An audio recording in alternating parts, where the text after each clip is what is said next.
The ambulance siren wailed, a scream that matched the chaos in Ethan Caldwell's chest as he clutched his bleeding arm, the world blurring past the stretcher. He'd been reckless against his story through Chicago's underbelly, only to end up with a knife wound and a fading pulse. But nothing prepared him for the jolt of seeing him in the Dr. Julian Torres, his ex, glaring down with those piercing brown eyes that once held love, now sharp with accusation. Still reckless without me. Julian's voice cut through the haze, low and biting, as he snapped on gloves. Ethan's breath hitched, not from the pain, but from the weight of 3 years apart crashing back. The last time they'd spoken, Ethan had walked out, leaving Julian's heart in pieces and his own regrets buried under ambition. The ER was a storm of controlled chaos, nurses barking orders, monitors beeping, the metallic scent of blood thick in the air. Ethan's vision swam, but Julian's face anchored him. Those familiar curls, now streaked with a hint of gray, framed a jaw clenched tight. Ethan wanted to speak, to explain, but the words drowned in the fog of painkillers. Julian's hands moved with precision, stitching the gash on Ethan's forearm, but his touch lingered a fraction too long, betraying something unspoken. 3 years ago, they'd been everything, two souls tangled in a cramped Chicago apartment, dreaming of a future. Ethan, a journalist chasing truth, and Julian, a med student saving lives. But Ethan's hunger for the next big story had pulled him away, night after night, until Julian's quiet pleas for balance became ultimatums. Ethan left, choosing freedom over love. Or so he thought. Now, fate had dragged him back, bleeding and broken, to face the man he'd never stopped loving. Hold still, Julian muttered, his voice a mix of professionalism and something raw. Ethan caught the tremble in his fingers, the way his eyes flicked up, searching Ethan's face for answers. You could have died, Ethan. Again. The words weren't just about tonight's wound, they carried the weight of every risk Ethan had taken. Every call Julian used to answer. Heart pounding, praying Ethan was safe. Ethan's throat tightened. I didn't know you'd be here, he rasped. It was true last he'd heard. Julian was in Seattle, climbing the ranks of surgical residencies. Yet here he was, in Chicago's Mercy General, saving Ethan's life like he'd once saved his heart. Julian didn't respond, his focus on the sutures. But the silence screamed with history. The knife wound wasn't deep, but it was messy. A jagged tear from a thug who'd caught Ethan snooping in an alley behind a shady club. He'd been chasing a lead on a trafficking ring, too stubborn to back off when the guy pulled a blade. Now, as Julian worked, Ethan's mind flickered between the pain and memories of their past late nights laughing over cheap wine. Julian's soft voice reading poetry. Their beatsu, their bodies pressed close under a single umbrella in a Chicago downpour. The ER's fluorescent lights snapped him back to reality, where Julian's hands were steady but his eyes were a storm of hurt and care. As Julian finished the stitches, a nurse called him away for another patient. Don't move, he ordered, his tone sharp but his gaze soft, like he was afraid Ethan might vanish again. Ethan watched him go, the ache in his chest worse than the one in his arm. He'd spent years running from Julian, from the guilt of choosing his career over their love. Now, lying in a hospital bed, he couldn't run anymore. The ER slowed as the night deepened, leaving Ethan alone with his thoughts. He traced the fresh bandage, feeling the ghost of Julian's touch. They'd met in college, at a Queer Student Alliance event where Julian's shy smile and sharp wit had drawn Ethan like a moth to flame. Back then, Julian was the dreamer, sketching out plans for a clinic to serve underserved communities, while Ethan chased stories that could change the world. They'd balanced each other until Ethan's ambition tipped the scale. He hadn't meant to hurt Julian, But every late night, every missed dinner, had chipped away at them. Julian had begged him to slow down, to choose them. Ethan, stubborn and young, thought love could wait. He was wrong. By the time he realized it, Julian was gone, leaving only a note. I can't keep waiting for you to choose me. Now, Julian was back in his life, if only for a moment. Ethan's heart raced, not from blood loss, but from the question burning in his mind. Could they fix what he'd broken? He didn't know if Julian was single, if he'd moved on, or if the spark Ethan still felt was one-sided. But the way Julian's hand had lingered, the way his voice cracked on again, said maybe it wasn't. A nurse wheeled Ethan to a recovery room, the sterile white walls closing in like his regrets. He couldn't shake the image of Julian's face harder, but still the man he'd loved, the man he'd lost. As he drifted into a restless sleep, Ethan made a silent vow. He wouldn't let Julian slip away again without a fight. Morning light filtered through the hospital blinds, painting stripes across Ethan's bed. His arm throbbed, but the real pain was the memory of Julian's voice, sharp with blame, yet heavy with care. He'd woken up alone, the recovery room quiet except for the hum of machines. But Julian's presence lingered like a ghost. A new doctor, Dr.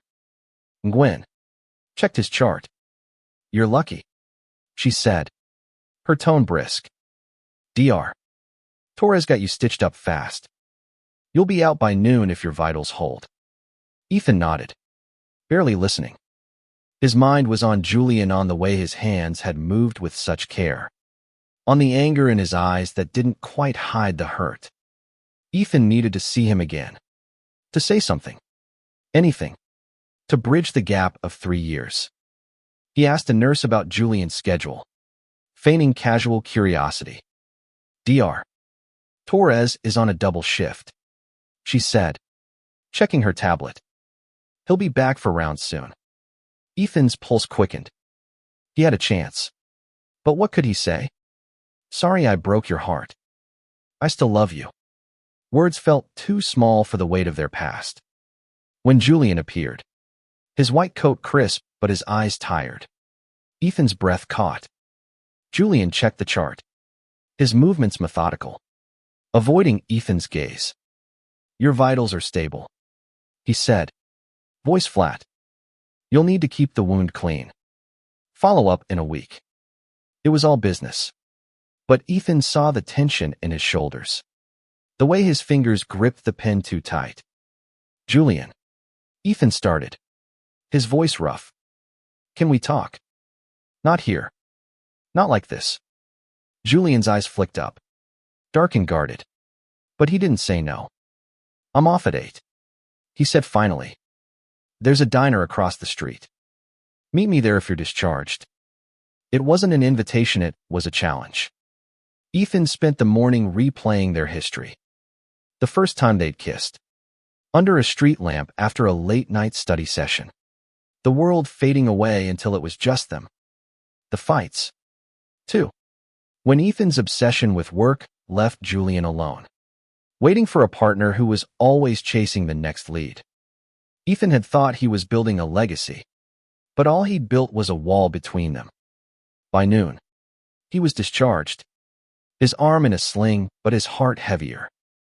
He walked to the diner, a greasy spoon called Rosie's, its neon sign flickering in the gray Chicago afternoon. Julian was already there, in a corner booth, nursing a coffee. He looked up as Ethan slid in across from him, and for a moment, neither spoke. The silence was thick with everything unsaid. You look different, Julian said at last, his voice softer now. Older. Not just the gray in your hair. Ethan laughed. A brittle sound. You too. Seattle aged you. Julian's mouth twitched. Not quite a smile. Chicago. Actually. Came back a year ago. Mercy needed trauma surgeons. And I needed a change. Ethan leaned forward, elbows on the table. I didn't know you were back. I would have, he stopped. What? Called. Shown up. He hadn't even tried to find Julian after their breakup. Too buried in guilt and deadlines. I messed up. Jules. He said instead, the nickname slipping out. Julian's eyes flickered. But he didn't correct him. You did. Julian said. Voice steady but raw. But I wasn't perfect either. I pushed you to choose when you weren't ready. I loved you. Ethan. And you kept running into danger like it was nothing. His voice cracked. And Ethan's chest ached. He'd known Julian worried. But not how deep it cut.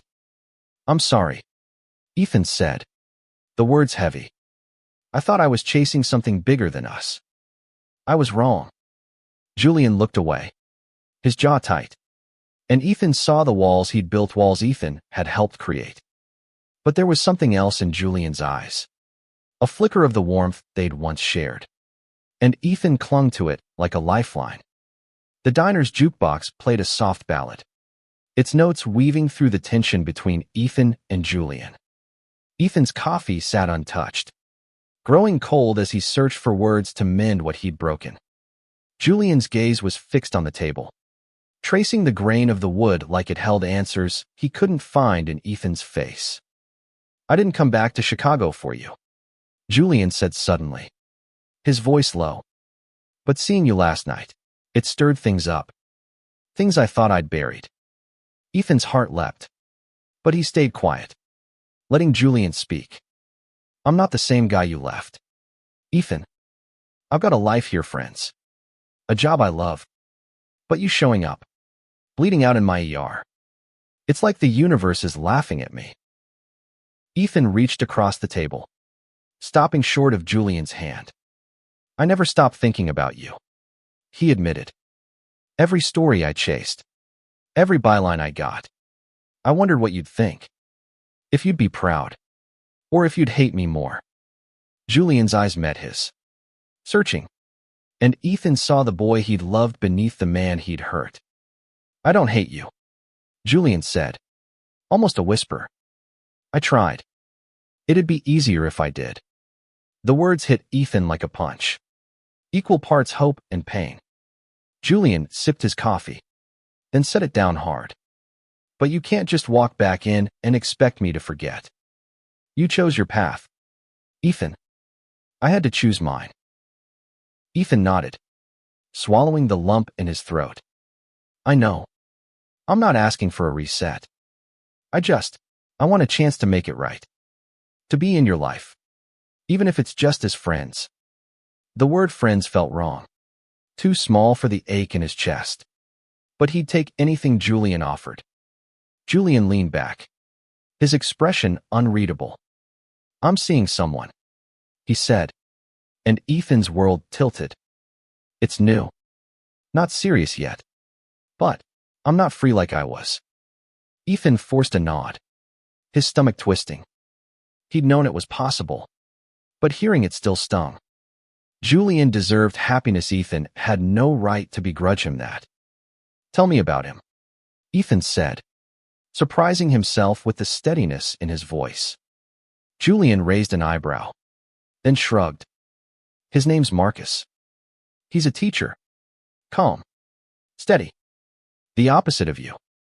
The last part wasn't cruel. Just honest. And Ethan felt the truth of it. He'd been a storm. And Julian had been his shelter.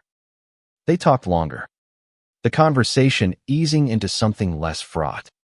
Julian spoke of his work, the lives he'd saved, the clinic he still dreamed of opening. Ethan shared stories of his investigations, the trafficking ring he'd been chasing, the lives he hoped to save in his own way. For a moment, it felt like old times, two dreamers, sharing a booth and a spark. As they left the diner, Julian paused at the door.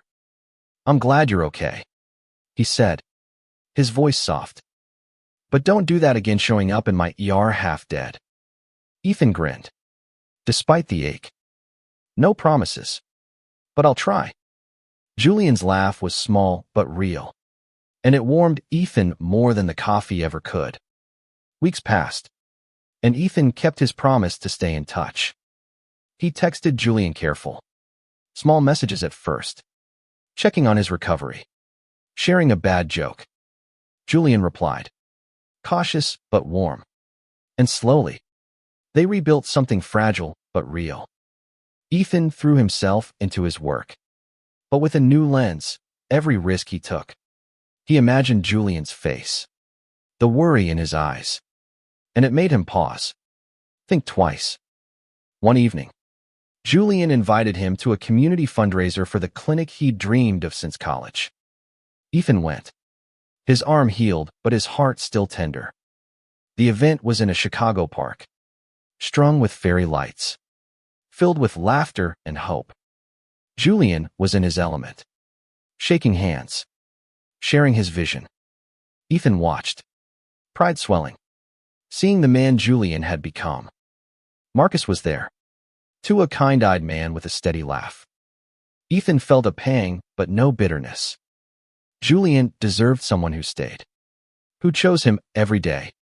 Still, when Julian caught Ethan's eye across the crowd, there was a spark, a pull that hadn't faded. Ethan wondered if Marcus saw it, if it scared him. After the fundraiser, they walked along the lakefront, the city skyline glittering against the night. You did good tonight, Ethan said, hands in his pockets to keep from reaching out. Julian smiled, the wind ruffling his curls. Couldn't have done it without you. In a way, your stories, they inspired me to keep going, even after you left. Ethan stopped, the words hitting deep. I don't deserve that credit, he said. Julian shrugged. Maybe not, but you get it anyway. They stood there, the water lapping softly, and Ethan felt the weight of their past lift. Just a little.